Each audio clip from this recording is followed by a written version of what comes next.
बिस्मिल्लाहिर्रहमानिर्रहीम। Welcome to DM academy. जैसा कि आप अपनी स्क्रीन पर इस वक्त देख सकते हैं, मैंने जो CSS 2021 का पेपर है वो इस वक्त खोल के रखा हुआ है और इसलिए मैंने खोला है कि मैं जो CS 2021 का पेपर है उसका एबिलिटी का जो पोर्शन है वो सॉल्व करूंगा। और एबिलिटी के पोर्शन में क्या आपको ये बताऊंगा कि इसका पेपर पैटर्न क्या होता है और उसको आपने किस तरीके से जो है वो हल करना होता है। सबसे पहले देख लें कि इसका पेपर पैटर्न होता क्या और पेपर आता किस तरह से है। अब देखें, आपके पास जो है वो 3 घंटे का पेपर होगा और 20 मार्क्स का जो है वो आपके पास क्या होगा। सबसे पहले जो है आपके पास आ गए 20 मार्क्स के MCQs। उसके लिए आपको मिलता है आधा घंटा, मतलब 30 मिनट्स आपको मिलते हैं किसके लिए, MCQs के लिए। वो आपने सॉल्व किया। उसके बाद जो है वो ये हो गया 80 मार्क्स का पेपर। अब 80 मार्क्स के पेपर के लिए आपको क्या करना है, 2 सेक्शन मिलेंगे आपको, सेक्शन A और सेक्शन B। ये 2 सेक्शन आपको करने हैं, सेक्शन A और सेक्शन B। सेक्शन A के अंदर आपको 2 क्वेश्चन अटेम्प्ट करने होते हैं और सेक्शन B के अंदर भी 2 क्वेश्चन अटेम्प्ट करने होते हैं। तो आपके इस तरह 80 मार्क्स हो जाते हैं। और सेक्शन जो B होता है आपके पास, वो आपका एबिलिटी का क्वेश्चन होता है। सेक्शन A तो आपके पास जो है वो साइंस के क्वेश्चन हो जाते हैं, अलग अलग टॉपिक्स होते हैं, जैसे कि स्टार्स, गैलेक्सीज, ये तो यूनिवर्स का टॉपिक हो गया, साइंस का टॉपिक होता है, कंप्यूटर का भी टॉपिक होता है, लैंड पोल्यूशन, एनवायरमेंटल पोल्यूशन, इस तरह के जो टॉपिक्स होते हैं वो आपके सेक्शन A में आते हैं, उससे क्वेश्चन मिलते हैं। लेकिन जो सेक्शन B होता है वो पूरा का पूरा क्या होता है, कुछ मैथमेटिक्स का पोर्शन होगा, कुछ एबिलिटी का पोर्शन होगा। तो इस तरीके से आपको सेक्शन B जो है वो सॉल्व करना होता है।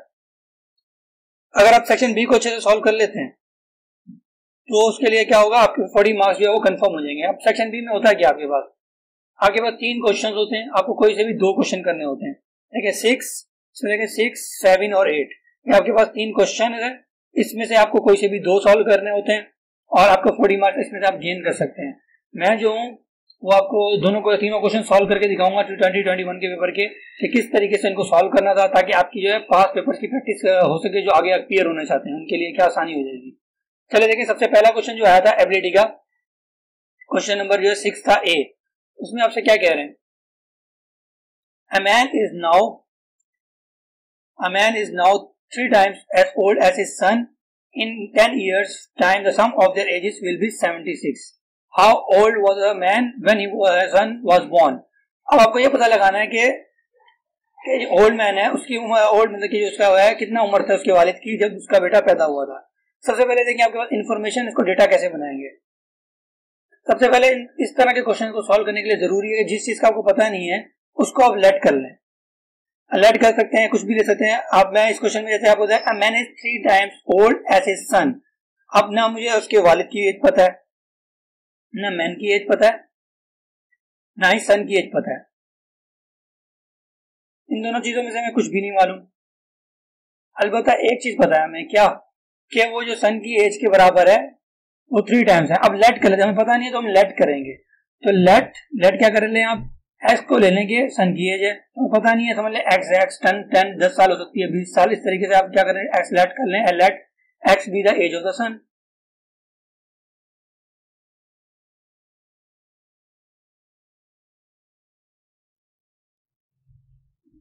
अब जैसे कि हमने लेट कर लिया कि एक्स जो है वो सन की एज है, बेटे की एज हो गई।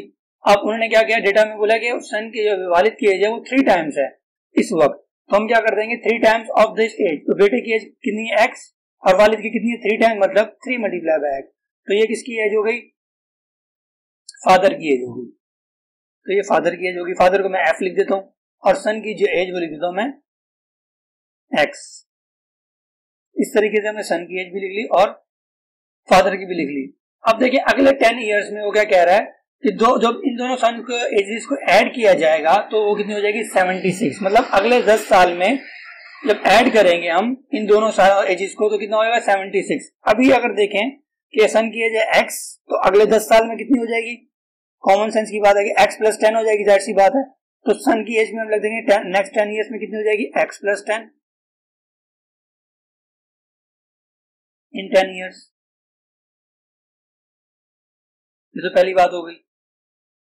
अब वो क्या कह रहे हैं, अगर इस तरीके से जो 10 साल के बाद अगर फादर की एज कितनी हो जाएगी, 3x प्लस 10। आगे क्या कह रहे हैं कि 10 साल के हम जब सम करेंगे इस चीज को, मतलब दोनों अगर वालिद और बेटे की उम्र को हम जमा कर दे तो कितना हो जाएगा, 76। तो हम इसको ऐड कर लेंगे, मतलब 3x प्लस 10 और x plus 10 is equal to 76। ये हमने क्या कर लिया, डेटा मुकम्मल कर लिया। अब अगर आपने अलजेब्रा थोड़ी सी पढ़ी हो, जो सेम वेरिएबल्स होते हैं आपस में ऐड हो जाते हैं। अब देखें x है और यहाँ पे भी x है, तो 3x प्लस 4x, एक x कितना हो जाएगा 4x, और ये x और 10 प्लस 10 20 हो जाएगा आपके पास, इज इक्वल टू 76। 76 यहाँ प्लस हो रहा है, इज इक्वल टू उधर जाके माइनस हो जाएगा, तो 76 माइनस 20 कितना हो जाएगा आपके पास 56, और यहाँ पे आपके पास क्या है 4 है।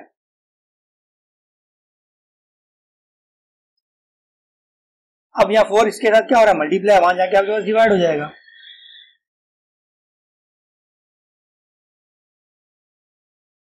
आपने क्या कर दिया x और ये 56 डिवाइड बाय 4। अब आपके पास आंसर क्या आ गया, डिवाइड आपने किया तो आंसर आ गया 16। सही है, तो x इक्वल्स टू, मतलब सॉरी आपके पास आएगा 14 आएगा, x इक्वल्स टू है वो 14 आपके पास आ जाएगा। ये आपके पास आ जाएगा x इक्वल्स टू 14। ये आपका निकल आ गया x इक्वल्स टू 14। ठीक है, अब क्या करें, अब x, ये हमारी एज कब थी, अभी मतलब 14 ईयर्स। अब जाहिर सी बात है 14 ईयर्स है सन की एज अभी, और वालिद की एज अभी कितनी है, 14 को 3 से मल्टीप्लाई कर दें,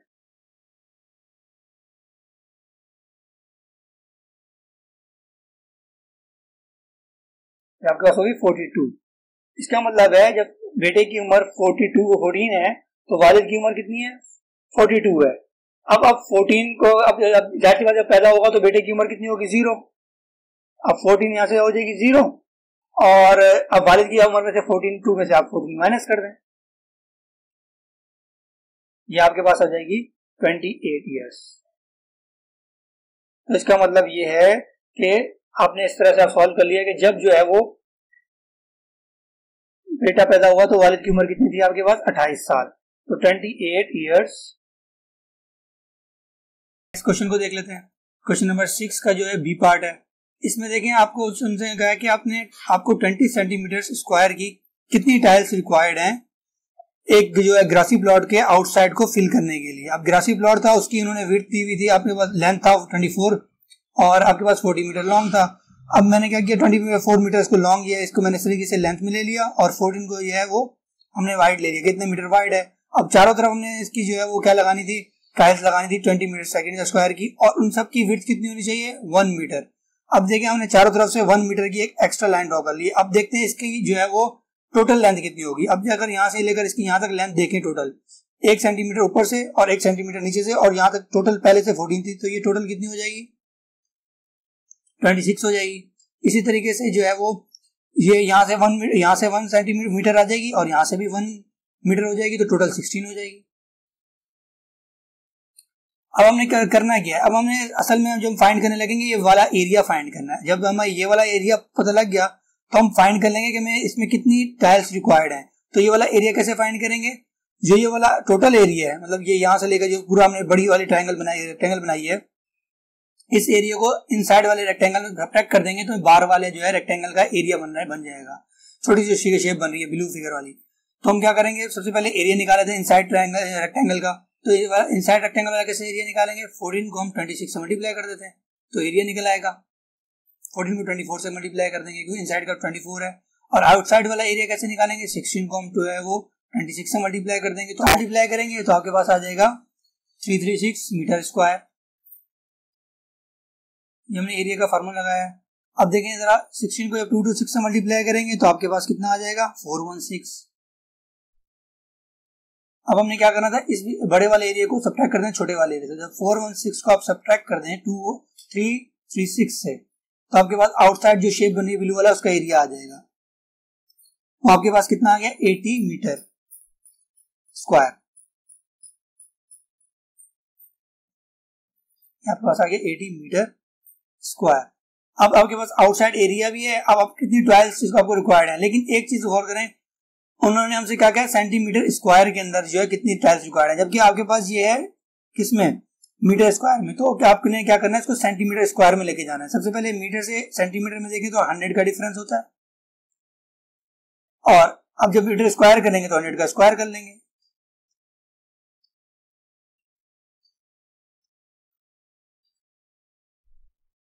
तो ये आपके पास आ गया। अब हम जब 80 को मल्टीप्लाई कर देंगे तो हमारे पास कितना आ जाएगा, ये हमारे पास आ गया 80, आगे हमने जो है वो लगा दी, ये हमारा कन्वर्ट हो गया किसमें, सेंटीमीटर स्क्वायर के अंदर। और हम अब इसको डिवाइड कर देंगे किससे, 20 से। अब 10 से 10 कट, अब 2 को जब इसे डिवाइड कर देंगे हम 40,000, जो आपको टाइल्स रिक्वायर्ड होंगी। ये इतनी ज्यादा टाइल्स क्यों है, क्योंकि ये सेंटीमीटर स्क्वायर है। अब जितनी आप छोटी लेंथ लेंगे आपको उतनी टाइल्स रिक्वायर्ड है। उन्होंने सेंटीमीटर स्क्वायर के अंदर कहा था, इसलिए हमें जो है 40,000 जो है सेंटीमीटर स्क्वायर आ गया कि इतनी हमें टाइल्स रिक्वायर्ड है। चलते हैं अब नेक्स्ट क्वेश्चन की तरफ। इसमें देखें क्वेश्चन नंबर सी है। इसमें आपको दिया हुआ है कि मिस्टर फहीम है वो डिनर के लिए गए अपनी फैमिली के साथ और 10% डिस्काउंट था आपके पास फूड के ऊपर, और उसके फूड प्राइस थी 15,000। सबसे पहले हम डिस्काउंट निकाल दें। डिस्काउंट प्राइस कैसे निकाली जाती है, 10% है तो हम 10 डिवाइडेड बाय 100 करेंगे और मल्टीप्लाई कर देंगे टोटल अमाउंट से। तो आप क्या है 10% निकाल लेंगे 15,000 का। तो आपके पास जो है वो 10% कितना निकल के आया, 1500। इसका मतलब है उनको डिस्काउंट मिल रहा था 15% और 10% जो आपका 1500 डिस्काउंट आ गया। अब इस डिस्काउंट प्राइस को टोटल प्राइस में सब्ट्रैक्ट कर दें।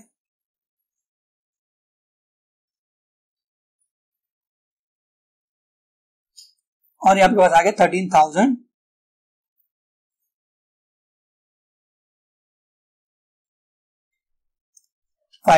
ये आपके पास क्या आ गई, डिस्काउंट प्राइस निकल के आ गई 13,500 आपके पास डिस्काउंट प्राइस आ गई। ये तो हो गई हमारी डिस्काउंट प्राइस। हमें टोटल अमाउंट फाइंड करनी है इस क्वेश्चन के अंदर कि टोटल अमाउंट कितनी लगी आपके फूड के ऊपर। अब जरा देखें 10% है और 10% क्या है, सर्विस चार्जेस और 17% है GST. Most of the time जो आपका जो सर्विस चार्जेस होते हैं और जीएसटी होता है वो आपके जो है वो फूड प्राइस पे लगते हैं, ना कि डिस्काउंट प्राइस के ऊपर। तो हम जो है वो इसका जो है वो 10% भी हम 15,000 का निकालेंगे। 10% हमें पता है कि 1500 होता है, और जो है वो जब हम 17% निकालेंगे जो कि जीएसटी टैक्स है तो निकाल के देख लेते हैं। 17% मल्टीप्लाई बाय 15,000। अब 17 का 15 से मल्टीप्लाई कर दें।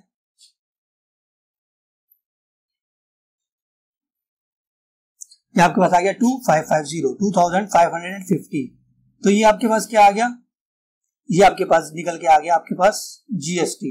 अब हमने क्या करना है, अब 1500 हमारा ये था सर्विस चार्जेस,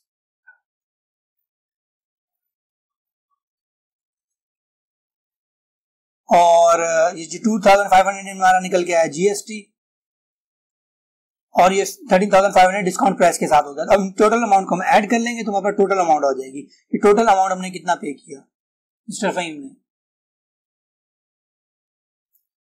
तो ऐड कर लें, तो इस तीनों को अब ऐड करेंगे तो आपके पास क्या आ जाएगा 17,400।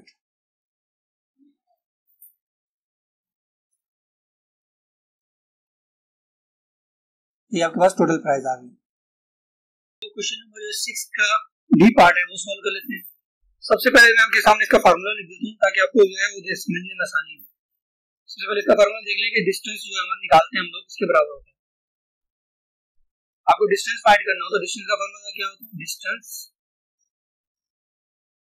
Is equal to speed multiply by time. मतलब आप अगर आपके पास स्पीड हो, कितनी स्पीड से आपने ट्रैवल किया, आपको टाइम से आप क्या करते हैं मल्टीप्लाई करते हैं, आपको डिस्टेंस कितना आपने कवर किया है ये आपको पता लग जाएगा। तो ये तो उसका फार्मूला हो गया। टुडे इसमें जो है इस क्वेश्चन के अंदर टाइम की बात हो रही है 45 मिनट्स, और ये डिस्टेंस की बात हो रही है और स्पीड की बात हो रही है, तो इसलिए ये फार्मूला तो काम आएगा मुझे। अब मैं बता दूं किस तरीके से इसको सॉल्व करना। सबसे पहले देख लें, मुझे कह रहा है मिस्टर खाजा वॉक फॉर 45 मिनट्स। तो 45 मिनट्स उन्होंने वॉक किया एट द रेट ऑफ, अब रेट मतलब स्पीड 3 किलोमीटर पर आवर। तो ये हमारे पास इनिशियल जो होगी क्या हो गया, T1 पता लग गया हमारे पास कितना है वो 45 मिनट्स, और स्पीड पता लग गई S1, वो हमारे पास कितनी आ गई 3 किलोमीटर पर आवर।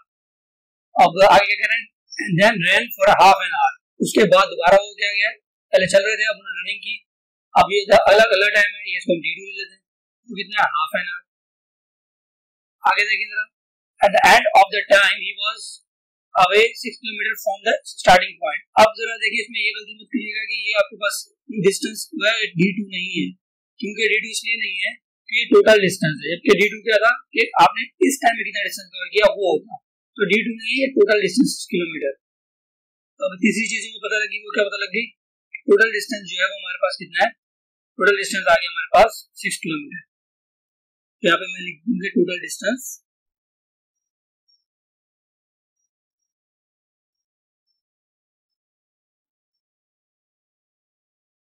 6 किलोमीटर। ये आपके पास आ गया टोटल डिस्टेंस।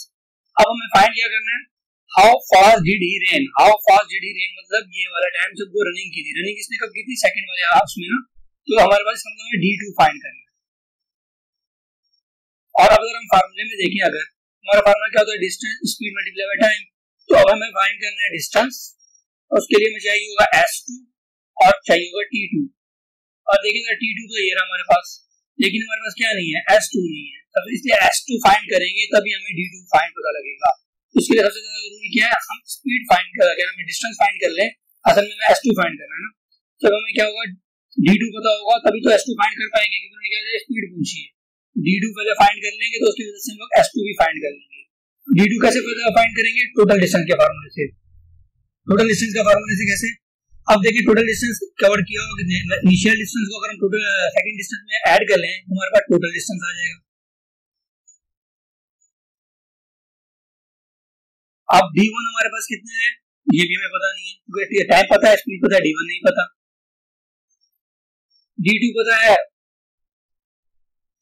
D2 भी नहीं पता, तो ये दोनों भी हमें नहीं पता, और टोटल टाइम हमें पता है, तो है वो 6 किलोमीटर। तो इसका मतलब है पहले हमें क्या पता करना है, अगर हम D1 पता कर लें तो D2 पता कर लेंगे, और D2 पता कर लें तो S2 पता कर लेंगे। तो हमें इस तरीके से ये स्टेप लेके चलना है S2 तक आने के लिए। तो सबसे पहले हम क्या फाइंड करेंगे, D1, हमारे पास D1 आ जाएगा तो यहाँ पुट कर देंगे, तो D2 निकाल लेंगे, जब D2 आ जाएगा तो यहाँ पुट कर देंगे, S2 निकाल लेंगे। तो सबसे पहले D1 निकाल लेते हैं। D1 कैसे निकालेंगे, फार्मूला में पुट कर लेते हैं, D1 S multiply by time. S आपके पास 3 है। अच्छा एक चीज और ख्याल रखनी है, यहाँ पे जो आपके पास T1 था ये मिनट्स में था, बाकी देखिए ये भी R में है, ये भी R में, सब R में है ना, तो इसको हम क्या करते हैं, इसको R में कन्वर्ट कर लेते हैं। तो 45 डिवाइडेड बाय 60, तो ये मिनट जो है वो R में कन्वर्ट हो जाएगा, ये आ जाएगा 3/4। ये आ गया आपके पास। अगर आप सॉल्व कर लेते हैं, आपके पास डिस्टेंस है 3 किलोमीटर और आपका टाइम आ गया 3/4, तो ये 3 से मल्टीप्लाई होगा, D1 आपके पास आ गया 9/4। तो D1 आपको पता लग गया 9/4, और D2 में पता करना जाएगा।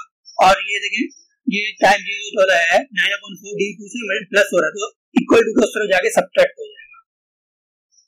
सब्ट्रैक्ट कर दें इसको, 6 माइनस 9/4।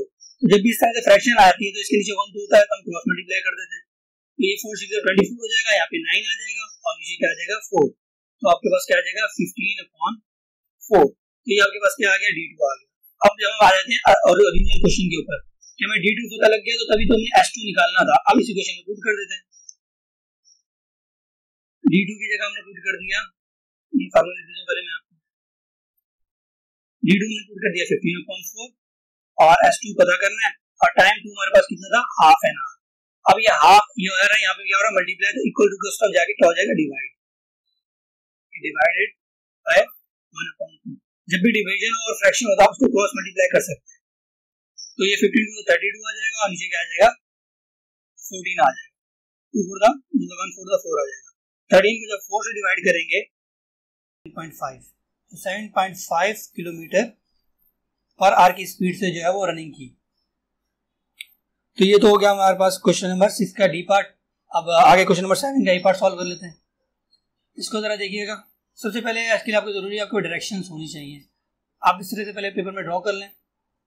ये आपके पास होगी नॉर्थ, ये आगे साउथ, ये हो गया आपके पास ईस्ट, ये आपके पास हो गया वेस्ट। जब आपके पास इस तरह डायरेक्शन होगी तो आपको आसानी रहेगी इस तरह का मतलब डायरेक्शन वाला क्वेश्चन सॉल्व करने के अंदर। तो सबसे पहले देखें क्वेश्चन में क्या कह रहे हैं आपसे कि आप child went 90 kilometre towards east, east की डायरेक्शन में वो 90 किलोमीटर गया। तो मैं इसको इस तरीके से आप पेपर में स्केल से भी कर सकते हैं कि 90 मीटर को आप 9 सेंटीमीटर ले लें और उसको सॉल्व कर लें। तो ये आपके पास आ गया ईस्ट की डायरेक्शन में, मैंने इसको ले लिया है 9, तो ये आपके पास लिख दिया ये 9 मीटर। तो ये आगे इसकी डायरेक्शन, उसके बाद देन ही टर्न राइट। अब जरा देखें इस जगह से देखें अगर, तो ये इसकी पोजीशन बनेगी लेफ्ट और राइट। राइट मतलब इस डायरेक्शन में आएगा, नीचे वाली डायरेक्शन में, इस डायरेक्शन में ये इसके राइट बनेगा। तो हम इसको कर लेते हैं कि राइट डायरेक्शन में आ जाएगा ये, तो 20। उसके बाद नेक्स्ट क्या गया, देन ही टर्न राइट। अब अगर यहाँ पे खड़े हैं तो इसका राइट क्या बनेगा, इस डायरेक्शन में बनेगा। तो राइट ड्रॉ कर लेते हैं। From there he went 100 metre towards north. अब नॉर्थ की डायरेक्शन देखें, यहाँ से क्या है अपवर्ड, यहाँ से हम अपवर्ड डायरेक्शन में आ जाएंगे। अब जरा कितना है, ये आ गया 100 मीटर। इसको मैं यहाँ तक ड्रॉ कर लेता हूँ थोड़ा ज्यादा।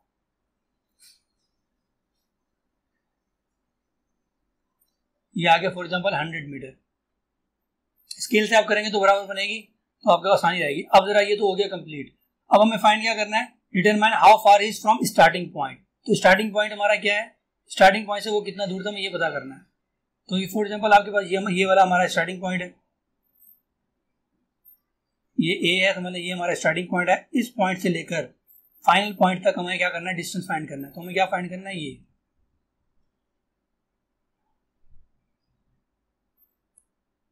आपको ये डिस्टेंस फाइंड कर लेना कि ये स्टार्टिंग पॉइंट से लेकर ये कितना डिस्टेंस हुआ, ये फाइंड करना है।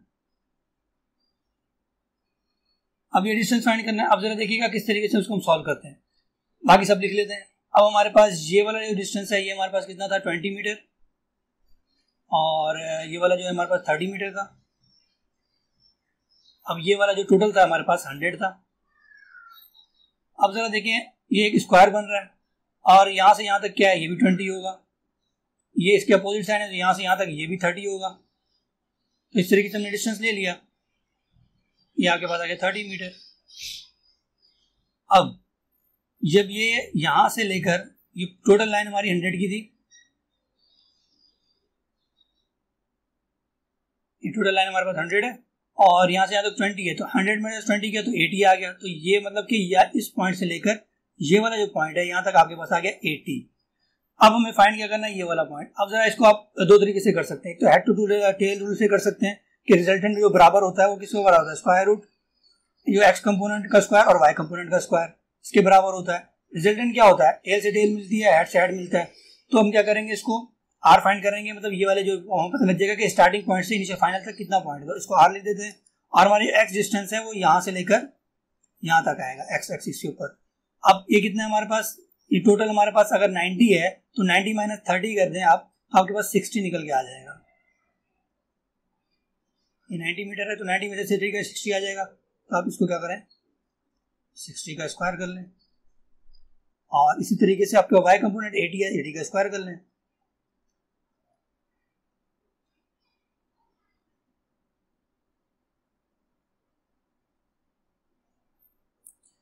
जब आप 60 का स्क्वायर करेंगे तो आपके पास आएगा 3600।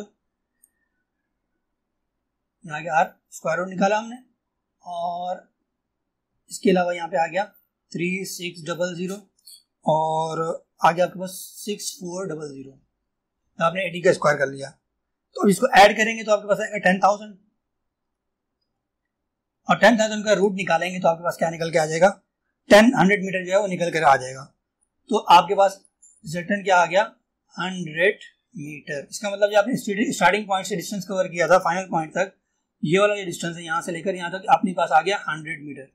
अगर आपको इस तरीके से हेड टू टेल समझ नहीं आ रहा तो आप इस तरीके से भी कर सकते हैं कि दो लाइंस अगर परपेंडिकुलर हो तो वो 90 डिग्री का एंगल बनाती है। तो 90 के अपोजिट जो होता है वो हाइपोटेन्यूज हो जाता है, और ये वाली लाइन जो होती है परपेंडिकुलर होती है, और ये वाली जो लाइन होती है वो बेस होती है।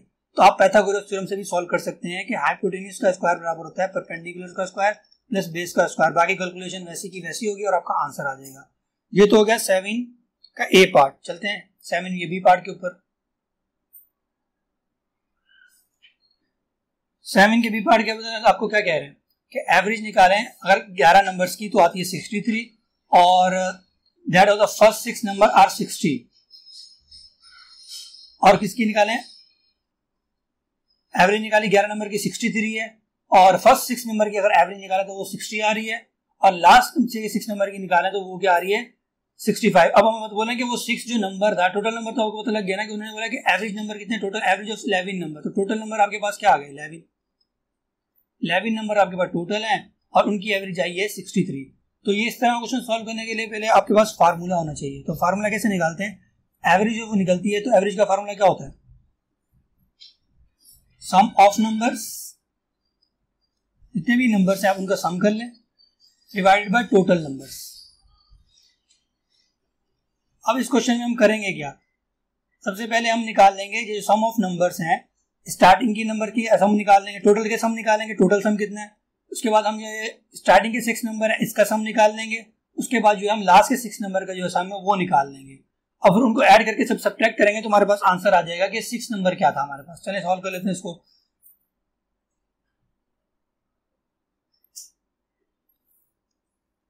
अब सम ऑफ 11 नंबर्स कितना आएगा, एवरेज कितनी है 11 नंबर्स की, एवरेज उन्होंने बताई है 63 और सम ऑफ नंबर्स निकाला हमने, ये हमें निकालना था। टोटल नंबर है आपके पास 11, आप 11 को 63 से मल्टीप्लाई कर दें तो आपके पास कितना आ जाएगा, ये आपके पास आएगा 693। यही वाला काम हम जो है वो करेंगे फर्स्ट 6 नंबर्स के लिए। अब फर्स्ट 6 नंबर के लिए कर लेते हैं, फर्स्ट 6 नंबर के लिए सम ऑफ नंबर निकाल लेते हैं। सम ऑफ नंबर कैसे आएगा, सम ऑफ नंबर्स, अब आपने क्या किया, फर्स्ट 6 नंबर आपके पास 6 ही है नंबर्स और उनकी एवरेज आपके पास है 60, तो आपके पास आ गया 360, ये एवरेज आ गया, सम ऑफ नंबर्स आ गया फर्स्ट 6 नंबर के लिए। अब लास्ट 6 नंबर के लिए निकालते हैं। आप लास्ट 6 नंबर के लिए निकालें तो अब आपके पास लास्ट 6 नंबर ही हैं और मल्टीप्लाई करते हैं किसे 65 से, तो ये आपके पास सम ऑफ नंबर्स कितना निकल के आ गया 390। अब इसके पीछे जो कॉन्सेप्ट है वो समझिएगा, हमने किया क्या है, हम टोटल हमने निकाल चुके हैं कि फर्स्ट 6 नंबर और लास्ट 6 नंबर कितने होते हैं ये करेंगे। अब इनको ऐड कर लेंगे तो हमें टोटल नंबर पता लग जाएगा कि टोटल फर्स्ट 6 नंबर और लास्ट के नंबर को करें तो कितना आता है और 11 नंबर का सम ऑफ नंबर कितना आता है। टोटल नंबर है 11, उनको हमने सम किया तो वो कितना आ रहा है और अगर हमने शुरू के 6 नंबर और लास्ट के 6 नंबर को जब ऐड करके निकाला तो वो कितना आ रहा है। तो जो डिफरेंस होगा वो हमारे पास 6 नंबर का होगा कि इतना इजाफा हुआ है 6 नंबर का, तो वो हमें पता लग जाएगा क्योंकि उसमें 2 बार काउंट किया होगा। अब ऐड कर लेते हैं इनको, तो आप जब इसको ऐड करेंगे तो आपके पास निकल के आ जाएगा 750, तो ये आपके पास टोटल नंबर आ गया। अब सम ऑफ 11 नंबर्स कितने हैं ये हमने ऊपर निकाला है, ये हमारे पास निकल के आया है 693। अब 750 में से 693 को माइनस कर लें तो आपके इसको सब्ट्रैक्ट कर देंगे तो आपके पास निकल के आ जाएगा 57। तो 57 जो है आपके पास क्या है 6 नंबर है, ये 6 नंबर निकल के आ गया। तो इस तरीके से आपने फाइंड कर लिया कि आपने सम ऑफ नंबर्स निकाले, फिर ऐड कर लिया, फिर उसको सब्ट्रैक्ट कर लिया टोटल नंबर के सम ऑफ नंबर से, तो आ गया। अगला क्वेश्चन देखें जरा, ये अलजेब्रा का हो गया आपके पास, इसमें आपको चार्ट मुकम्मल करना है। ये क्वेश्चन बहुत ही आसान है, सिंपल सा क्या काम करना था, आपके पास जो ये y इक्वेशन दी हुई थी इसमें आपने वैल्यू डालती रहनी थी x की, तो आपके पास y की जो वैल्यू थी वो आती रहनी थी। अब सबसे पहले देख लें इस तरह से आएगी कैसे, x का क्यूब है और आपके पास माइनस का 3x है और माइनस का 10 है। अब जरा देखिए पहले वेरीफाई कर लेंगे, ये मैच करोगे आपको आसानी के लिए। सबसे पहले अगर -3 डालें तो -3 की पावर 3 और आगे -3 है और x की जगह आपने जो आपको x की वैल्यू दी है वही डालनी है, तो x की जगह -3 डाला फिर से और यहाँ पे आ गया -10, तो 3 का क्यूब वो तो 27, माइनस का 27 आ गया और माइनस माइनस प्लस हो गया, प्लस का 9 आ गया और ये माइनस का 10 हो गया। तो आपके पास कितना आ गया, ये आपने 27 में 10 ऐड किया तो माइनस का 37 हो गया। 37 में से आप 9 सब्ट्रैक्ट कर लें तो माइनस का 28 आएगा आपके पास। तो ये आपके पास वेरीफाई भी हो गया। अब आपने जब भी जितने भी हैं एक्स हैं बार बार डालेंगे, अगली बार एक्स के अंदर -2 डालना था आपने, -2 डालेंगे तो एक्स की कोई ना कोई वाई की वैल्यू आ जाएगी, इधर -1 डालेंगे तो वाई की कोई वैल्यू आ जाएगी। इस तरीके से ये आपने टेबल मुकम्मल करना था। अब जरा मैंने आपको एक वैल्यू डाल के दे दी है, मैं दिखा दूंगा किस तरीके से आपके पास ये आ गए। और इस तरीके से जब x की वैल्यू आप डालेंगे क्या -2 तो आपका आंसर निकल के आना था -12, y की वैल्यू -1 डालेंगे तो आपके पास निकल के आएगा -8 और जब आप 1 डालेंगे तो आपके पास निकल के आएगा -12 और x की जगह आप 2 डालेंगे इस इक्वेशन के अंदर तो आपके पास क्या निकल के आएगा -8। इस तरीके से बाकी आपने पूरा टेबल सॉल्व कर लिया। अब इसको क्या ग्राफ भी ड्रॉ करना था और उसके जरिए हमें एक्स और वाई की वैल्यू फाइंड करनी थी। अब ग्राफ हम इस जो हमारे पास ये वैल्यूज निकल आई हैं इसकी हेल्प से निकल फाइंड करेंगे। हमें इसका क्या करना है, ग्राफ ड्रॉ करना है। ग्राफ कैसे ड्रॉ करना है, क्यों ड्रॉ करना है, उन्होंने क्या बोला कि आप क्या करें, कंप्लीट करें टेबल को और ड्रॉ करें टेबल। तो हमने टेबल कंप्लीट कर लिया, वाई की वैल्यू फाइंड कर ली एक्स की वैल्यू डाल के। अब क्या करना है, ग्राफ ड्रॉ करना है और आपको वैल्यू बतानी है वाई की जब एक्स की वैल्यू 1.8 हो और एक्स की वैल्यू बतानी है जब वाई की वैल्यू 10 हो। तो सबसे पहले आपने ग्राफ ड्रॉ करना है स्केल से। यहाँ मैं रफ सा ड्रॉ कर रहा हूँ, आप इसको प्रॉपर स्केलिंग से करेंगे तो जल्दी हो जाएगा, सही से ड्रॉ हो जाएगा। ये आपके पास एक्स एक्सिस आ गई और ये आपके पास वाई एक्सिस आ गई। एक्स एक्सिस इस तरफ पॉजिटिव होता है और इस तरफ जो है वो नेगेटिव होता है। सबसे पहले आप स्केलिंग करेंगे। अब ये आपके पास जो होता है, ये पॉइंट होता है आपके पास 0 और आप इसको 1 ले लें, ये 2 ले लें, 3, 4, 5, इस तरीके से आप स्केल के जरिए इसको ले लेंगे। 1 सेंटीमीटर ले लें और इस तरह यहाँ पे नेगेटिव ले लें, -1, -2, -3, -4। और एक बात का ख्याल रखेंगे, जितना डिस्टेंस इस तरफ लेंगे तो नेगेटिव साइड पे उतना ही लेंगे, ऊपर नीचे नहीं लेंगे। अब क्या करना है आपने, अब वाई एक्सिस पे ड्रॉ करना है। वाई एक्सिस पे आपके पास मैक्सिमम वैल्यू कितनी जा रही है, मैक्सिमम वैल्यू देखेंगे 42, तो आप 42 तक जाना पड़ेगा आपको वाई एक्सिस के अंदर। तो आप इसको क्या ले लें, ऊपर पॉजिटिव होगा, ये आ गया आपके पास 2, 4, 6, 8, 10 अप टू ऐसे 100 जाएंगे। इसमें लिए आपके पास क्या आ गया, 42 हो गया। इस तरीके से ना नेगेटिव यहाँ पे होगा नीचे की तरफ -1, -2, -3 और आपके नीचे क्या आ गया। इस तरीके से आप ड्रॉ कर लेंगे तो समझ लें यहाँ पे आपके पास आ गया -42 तक चले गए। अब आपने ड्रॉ करना है ग्राफ। ग्राफ कैसे ड्रॉ करना है, सबसे पहले पॉइंट लगाते हैं उसके बाद ग्राफ ड्रॉ करते हैं। सबसे पहले x की वैल्यू -3 है तो y की वैल्यू वहाँ पे -28 है। तो x की वैल्यू -3 का किस तरफ है, ये आपकी पाली x की वैल्यू -3, ये आपके पास पॉइंट आ गया।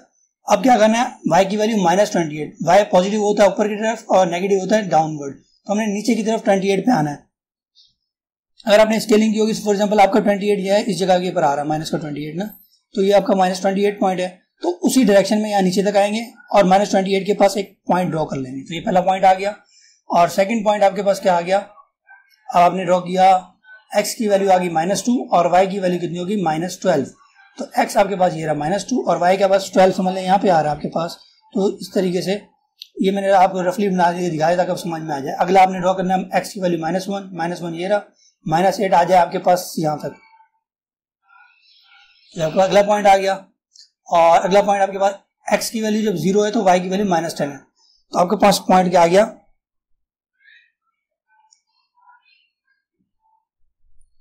0 पे और -10 आ गया। तो -10 को यहाँ पे होगा पॉइंट, तो ये पॉइंट आ गया आपके पास। इस तरीके से आपने पॉइंट कर लिया। अगला पॉइंट क्या है, इस तरीके से आप ग्राफ ड्रॉ कर लेंगे तो आप इस तरह का, फॉर एग्जांपल इस तरह का कोई ग्राफ बन जाएगा आपके पास,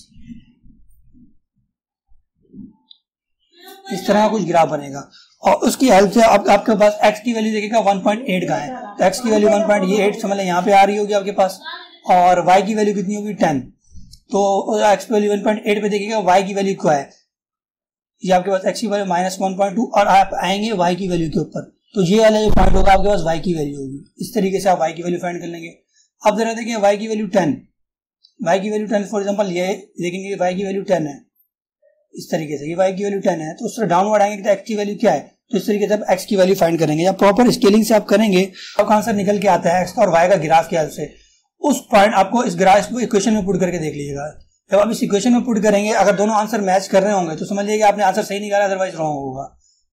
6000 और उन्होंने दैट अर्न सिंपल इंटरेस्ट, मतलब अकाउंट में उनको सिंपल इंटरेस्ट होता था तो उन्होंने इंटरेस्ट किया, सिंपल इंटरेस्ट के जरिए क्या किया, इनकम हुई। एंड ऑफ द 5 ईयर उनकी जो इनकम होगी, मतलब इन्वेस्टमेंट की उनको कितना कमाई हुई, 85,000। अब आपको बताना है कि कितने इंटरेस्ट रेट से उनका फायदा हुआ। जाहिर है 5 साल पहले उनकी इनकम कितने थे, उनके पास 60,000 उन्होंने क्या किया, इन्वेस्ट किए और 5 साल के बाद उनके पास जो है वो 85,000 हो गया। सबसे पहले तो आपने निकाला कि उनको क्या फायदा कितना हुआ, ये तो टोटल हुआ ना, वर्थ टोटल हो गया। सबसे पहले तो देखें फायदा कितना हो गया। सबसे पहले हम प्रॉफिट निकालेंगे कि इतना प्रॉफिट हुआ उनको। प्रॉफिट कैसे निकालेंगे, 85,000 में से आप प्रॉफिट कैसे निकालें, प्रॉफिट निकालें सबसे पहले 5 साल में उनको प्रॉफिट कितना हुआ, 85,000 में से आप 60,000 माइनस कर लें तो आपके पास कितना निकल के आ जाएगा, 15,000। आपके पास 25,000 जो है वो प्रॉफिट निकल के आ जाएगा। 25,000 प्रॉफिट हुआ उनको 5 साल में। अब फार्मूला आ जाए कि इंटरेस्ट रेट का फार्मूला क्या होता है। इंटरेस्ट रेट का फार्मूला क्या होता है कि इंटरेस्ट रेट आपको निकालना है तो मतलब उसके लिए आपके पास क्या है, प्रिंसिपल अमाउंट होना चाहिए, मतलब प्रिंसिपल अमाउंट पहले अमाउंट कितना था, ये फार्मूला होता है। उसके अलावा फिर आपके पास इंटरेस्ट रेट होता है, ये असल में इस क्वेश्चन में हमें यही फाइंड करना है, इंटरेस्ट रेट। और आपके पास टाइम होता है, उसको आप डिवाइड कर देते हैं 100 से। जब आप डिवाइड कर देते हैं 100 से तो आपके पास क्या निकल के आता है, प्रॉफिट निकल के आता है, आपके पास प्रॉफिट निकल के आता है सिंपल इंटरेस्ट का, सिंपल इंटरेस्ट। इंटरेस्ट से आपने कितनी इनकम हुई। असल में हमें इंटरेस्ट रेट पता करना है और बाकी चीजें हमें पता है तो हम लोग पुट कर लेंगे फार्मूले के अंदर। सिंपल इंटरेस्ट कितना है हमारे पास, सिंपल इंटरेस्ट हमारा इसमें निकल के आया है, सबसे सिंपल इंटरेस्ट हमारे पास है 25,000 और प्रिंसिपल जो है अमाउंट हमारे पास था 60,000 और इंटरेस्ट रेट पता करना है और टाइम आपके पास है 5 ईयर्स और 100 से क्या नीचे डिवाइड हो रहा है। अब जरा देखिए 100 यहाँ डिवाइड हो रहा है, वहां जाके इक्वेशन के उस तरह मल्टीप्लाई हो जाएगा। सिंपल सी अलजेब्रिक इक्वेशन के जरिए आपने इसको सॉल्व करना है। 25,000 हो गया और मल्टीप्लाई बाय 100 हो गया। अब जरा देखिए ये 65 इससे मल्टीप्लाई हो रहा है, वहां जाके डिवाइड। इसी तरीके से जो है ये 5 यहाँ मल्टीप्लाई हो रहा है, वहां जाके डिवाइड। इसको कैलकुलेशन कर लें आप, अगर ये 0 से डायरेक्ट कर सकते हैं, कट जाएंगे ऊपर नीचे डायरेक्ट तो काट दिया करें, तो ये 2 0 से ये 2 0 कट। उसके अलावा फिर ये वाले जितने 2 0 से ये वाले 2 0 कट। अब आपके पास नीचे कोई जीरो नहीं बचा, अब यहाँ पे डिवाइड हो रहा है तो 5 1 5 5 5 25, तो आपके पास ऊपर आ गया 50, नीचे रह गया 6। तो आपके पास जो इसको डिवाइड करेंगे तो आपके पास क्या निकल गया है, आपके पास आ गया 8.33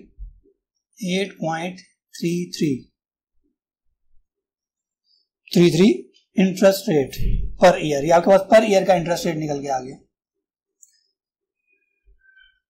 तो ये हो गया आपके पास क्वेश्चन, ये आपका आंसर था। अच्छा ये वाला क्वेश्चन में आपको क्या है, वर्ड SERIOUS। पहला वर्ड तो आपका बनता था सीरियस, सेकंड वर्ड वाला ये वाला जो है आपके पास बन रहा है गैदर। ये वाला जो आपके पास क्या बन रहा है वर्ड लेटली। ये वाला वर्ड आपके पास क्या बन रहा है मैरी।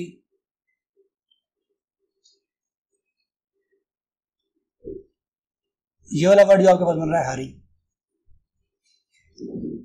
ये तो हो गया आपके पास, ये इस तरह से आपने वर्ड कंप्लीट कर लेने थे।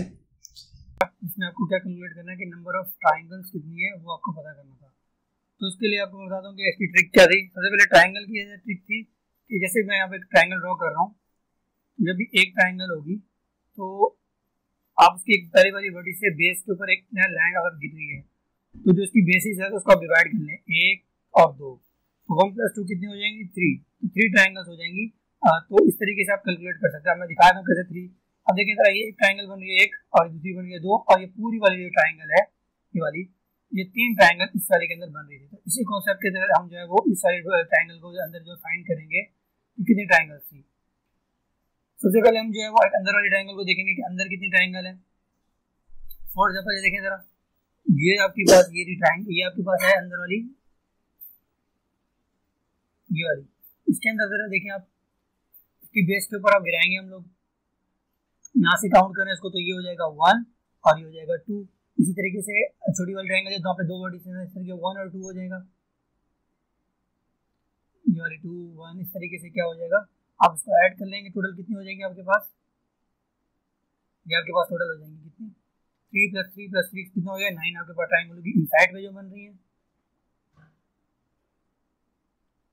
और अब जरा हम कैलकुलेट करेंगे उसी वाले से, तो आपके पास कितनी हो जाएंगी टोटल 16 ट्रायंगल्स। 9 इनसाइड वाली हो गई और आउटसाइड वाली कैसे होगी इनकी काउंट करेंगे आप, जैसे कि ये वाली ट्रायंगल है बड़ी वाली 1, 9 + 1 कितनी होगी 10। अब जरा देखें जरा, अब हमने क्या कर लिया इनसाइड वाली ट्रायंगल को छोड़ दिया, अब अपर ट्रायंगल जो पूरी वाली है इसको काउंट करेंगे। अब इसको कैसे काउंट करेंगे, इसको 2 पार्ट में डिवाइड कर देंगे हर वर्टिसेस से।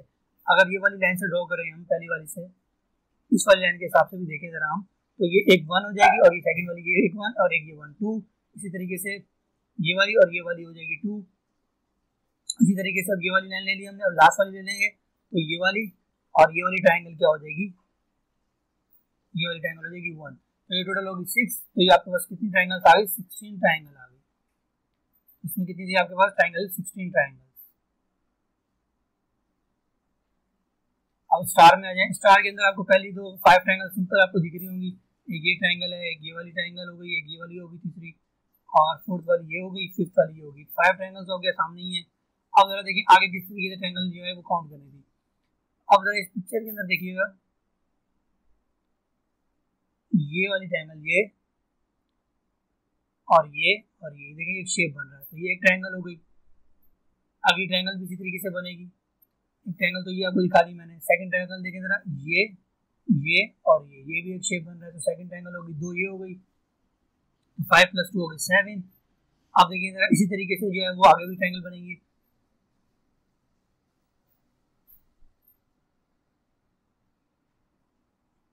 अब ये ट्राइंगल होगी, ये एक ट्राइंगल होगी। इसी तरीके से अपोजिट भी एक ट्राइंगल है ये वाली। तो टोटल मिला के आपके पास 5 ट्राइंगल इस तरीके से हो जाएंगे। टोटल 10 ट्राइंगल्स हो जाएंगी। ये तो स्टार के अंदर आपके पास जो ट्राइंगल बन रही थी वो बन रही है कितनी? 10 ट्राइंगल्स होंगी स्टार के अंदर, और इसके अंदर थी 16 ट्राइंगल। आप क्वेश्चन नंबर पर चलते अगले के ऊपर। इस क्वेश्चन को मैंने जो है वो फिगर अलग से ड्रॉ कर लिया है। इसमें आपको पेरीमीटर और शेप जो टोटल एरिया हुआ है कैलकुलेट करना था।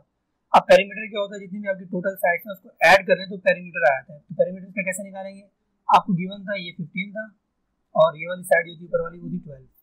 आपको पेरीमीटर निकालना है। पेरीमीटर का होता है जितनी भी आउटसाइड की लेंथ है उसको कैलकुलेट करना है। मतलब आउटसाइड वाली लेंथ है मतलब ये वाली लेंथ हो गई, इसके अलावा फिर ये वाली नीचे वाली लेंथ हो गई, फिर ये वाली लेंथ हो गई, फिर ये वाली लेंथ, ये और ये। इस तरह से ये वाली लेंथ कैलकुलेट कर लेंगे हम, तो आपके पास पेरीमीटर निकल आएगा। तो अब फिर हमें सिर्फ 2 साइड पता है, बाकी पता नहीं, तो हम किस तरह से कैलकुलेट करेंगे वो मैं आपको दिखा देता हूँ। ये हमें पता है ये 15 है, ये हमें पता है 12 है। अब ये देखिए स्क्वायर शेप है, स्क्वायर के अंदर टोटल साइड जो होती है ऑल साइड आर इक्वल, तो ये भी 12 होगी, ये भी 12 होगी, और ये भी 12 हो जाएगी। तो चारों साइड आपको पता लग गई। अब जरा देखिए ये ट्रायंगल बन रही है और ये 90 डिग्री का एंगल बन रहा है। 90 डिग्री का एंगल तो थर्ड साइड कैसे फाइंड करते हैं? पाइथागोरस थ्योरम से। हाइपोटेन्यूज का स्क्वायर इक्वल्स टू परपेंडिकुलर का स्क्वायर प्लस बेस का स्क्वायर। तो हाइपोटेन्यूज आपके पास क्या है? 15, तो 15 का स्क्वायर हो गया, और परपेंडिकुलर आपके पास 12 है, 12 का स्क्वायर कर लेंगे, और यहाँ बी का स्क्वायर हो जाएगा। अब जरा देखें 15 का स्क्वायर आप करेंगे तो आपके पास आ जाएगा 225, और 12 का स्क्वायर करेंगे तो हो जाएगा 144। यहाँ पे आ जाएगा बी का स्क्वायर, और 144 प्लस हो रहा है जाके सब्ट्रैक्ट कर लेंगे तो आ जाएगा 81, और बी स्क्वायर है। अब स्क्वायर रूट लगा देंगे तो आपके पास बी की वैल्यू कितनी आ जाएगी? 9। बी आपके पास निकल के आ गया 9। ये तो हो गया, आपने क्या निकाल लिया? साइड, थर्ड साइड निकाल ली रेक्टेंगल उसकी, ट्राइंगल की। तुम्हारे पास साइड्स कितनी आ गई?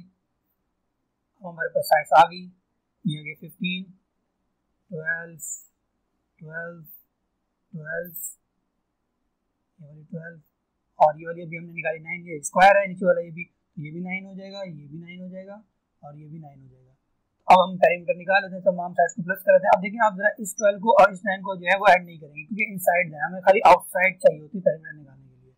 तो हम इस सबको ऐड कर लेते हैं पेरीमीटर के लिए। तो ये वाला फर्स्ट वाला यहाँ से स्टार्ट कर लेते हैं, यहाँ के पास 12 यहाँ से स्टार्ट करेंगे, तो आपके पास 12 प्लस 12 फिर 12, फिर आपके पास आ जाएगा 9 प्लस 9 और फिर 9 और 15। ये आपको इस तरीके से आप ऐड कर लेंगे तो आपके पास कितना निकलेगा? पेरीमीटर निकल आएगा।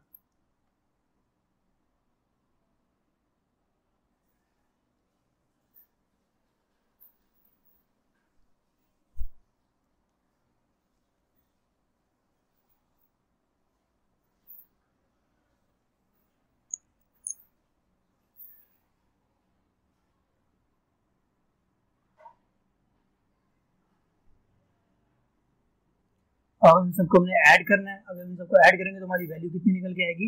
78 आपके पास आ गया पेरीमीटर। हमने एरिया फाइंड करना है। अब एरिया में देखिए हमारे पास 3 शेप बन रही है। पहली वाली शेप का है ये वाली, ये हमारे पास एक ट्राइंगल है, इसके अलावा फिर हमारे पास ये स्क्वायर शेप है, ये एक स्क्वायर है, और नीचे भी एक स्क्वायर है। तो इस तरीके से 3 शेप बन रही है। अब इन 3 शेप्स का हम अलग अलग क्या करेंगे? एरिया निकालेंगे, फिर तीनों को ऐड कर लेंगे। ऐड जब करेंगे तो हमारे पास टोटल एरिया आ जाएगा। एरिया स्क्वायर का आपको बहुत पता है कि लेंथ और ब्रेड्थ को मल्टीप्लाई कर दें, तो आपके पास क्या आ जाएगा, लेंथ और हाइट को मल्टीप्लाई कर दो तो एरिया निकल आएगा। इस 12 को इस 12 से मल्टीप्लाई करेंगे तो इस वाली शेप का एरिया निकल आएगा, और 9 को जब 9 से मल्टीप्लाई करेंगे तो इस वाली शेप का एरिया निकल आएगा। अब जरा ट्राइंगल का ये वाला जो है, ट्राइंगल का एरिया कैसे निकालते हैं हम? ट्राइंगल के लिए फार्मूला क्या होता है आपके पास? जब भी आपने ट्राइंगल का एरिया फाइंड करना है तो एरिया ओवर ट्राइंगल का फार्मूला होता है half multiply by base multiply by height. तो बेस को हाइट से जब मल्टीप्लाई करेंगे तो आपके पास क्या निकल के आएगा, एरिया ऑफ ट्राइंगल निकल के आ जाएगा। तो हमारे पास जो है वो इस वक्त बेस के हमारे पास ये वाली हमारे पास बेस है जो हमारे निकाली थी 9, ये हमारे पास हाइट है 9 और 12 और ये हमारा 15 है गिवन था। अब जरा देखें, ये हमारे पास 12 है, ये हमारे पास 12 है, ये 9 था। अब तो पहले वाले स्क्वायर वाले एरियाज का निकाल लेते हैं। जब हम स्क्वायर का एरिया निकालेंगे 12 मल्टीप्लाई बाय 12 कितना हो गया 144, और जब 9 मल्टीप्लाई बाय 9 करेंगे तो सेकंड वाली ये शेप आ जाएगा, वो आ जाएगा 9 9 81 हो गया। तो 2 का निकाल लिया हमने, अब थर्ड वाले का निकाल लेते हैं। तो हम क्या एरिया ऑफ ट्राइंगल कैसे निकालेंगे, 1/2 बेस मल्टीप्लाई करेंगे ट्राइंगल की जो है 9 और हाइट को मल्टीप्लाई कर देंगे जो है 12, या 2 से 6 12 को डिवाइड कर देंगे 6 आ जाएगा, 6 9 54, तो 54 एरिया ऑफ ट्राइंगल आ गया। अब 54 को इसमें ऐड कर दें, जब इन तीनों को ऐड करेंगे तो हमारे पास टोटल एरिया निकल कर आ जाएगा। तो टोटल एरिया हमारे पास कितना आ गया 279। कैसे आया, हमने ऐड कर दिया 144 को 81 के अंदर और 54 के अंदर, तो ये हमारे पास क्या निकल के आ गया 279 एरिया ऑफ दिस शेप आ गया टोटल एरिया। तो ये हमने क्वेश्चन सॉल्व कर लिया।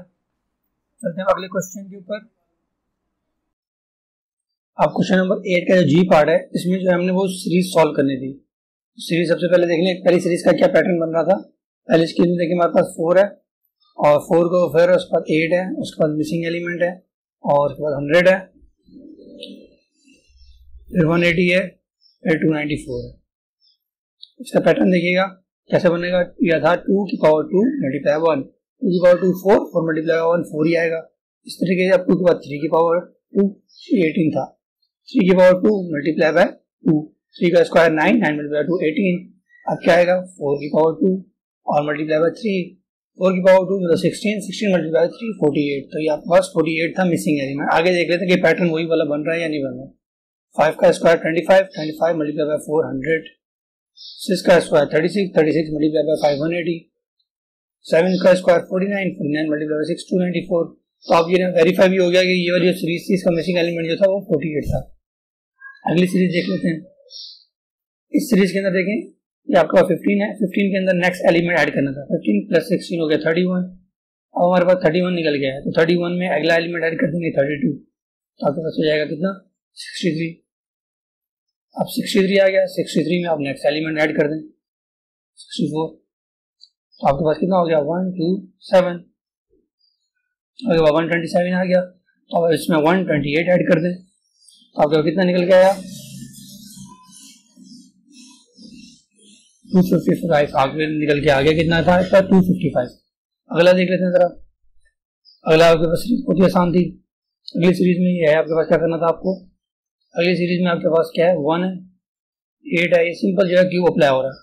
1 का क्यूब, 2 का क्यूब, 2 का क्यूब होता है 8, 27 है, 3 का क्यूब हो गया 27, 4 का क्यूब हो गया 64, 5 का क्यूब हो गया 125 और आपके पास आ गया 6 का क्यूब। 6 का क्यूब कितना होता है 216। ये आपके पास क्यूब क्या ओपन हो रहा था। अगली सीरीज देखें। अगली सीरीज में आपके पास क्या था ऐड बाय, सबसे पहले 24 ऐड करना था इसमें, 6 5 और 1। अब जो है 156 में 24 में 26 ऐड करेंगे। अगला जो एलिमेंट आ जाएगा इसमें 6 ऐड किया आपने, आपके पास कितना निकल के आ गया